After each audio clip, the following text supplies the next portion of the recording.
Happening right now, Salt Lake City school leaders are finalizing their plans to return to school this fall. This is a live look at the virtual meeting that's underway right now. The superintendent has recommended remote learning only during the first quarter. And also that school would start after Labor Day. Last week, Governor Herbert announced an exception to the COVID risk standards that would allow Salt Lake to hold in-person classes, and he called it imperative for schools to open. So they are figuring out now how to move forward. We'll follow this. Parents in the Salt Lake District are also weighing in on whether schools should open. They've started competing petitions. News specialist Dan Rascone spoke to those on both sides of the debate. Dan? Yeah, this is a very heated debate that's happening right now, as you mentioned, in regards to the Salt Lake City School Board, still going back and forth, still trying to make a decision here. Now, everybody agrees students need to get back into the classroom. Some say it needs to happen now. Others say it's just too dangerous.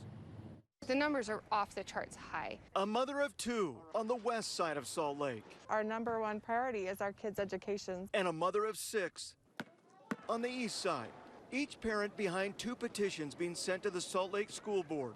Amy Jordan is fighting to keep schools closed with virtual-only learning. As long as we keep doing these false opens by opening up schools and opening up businesses too early, the pandemic will continue to rage, and it's at our cost. And Molly Pierce says it's time to get kids back into the classroom. I started the petition because I feel really strongly that my kids and every other kid in the district deserves the option of in-classroom education as safely as we possibly can. And there are others Stay close. that back up both sides.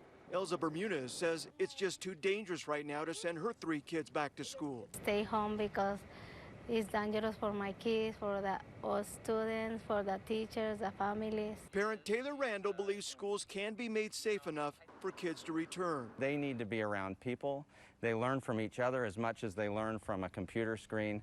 They're motivated by the activities that they're in and they're participating in. It is energy for students to be in school. The Salt Lake School Board had already made the decision to keep schools virtual. We're going to make a modifications. But last week, Governor Herbert did a color change so that Salt Lake schools could open back up for in-person learning. But both sides do agree on one thing. Kids need to get back into the classroom. We want our schools to be safe for the teachers, for the students, and certainly for their families.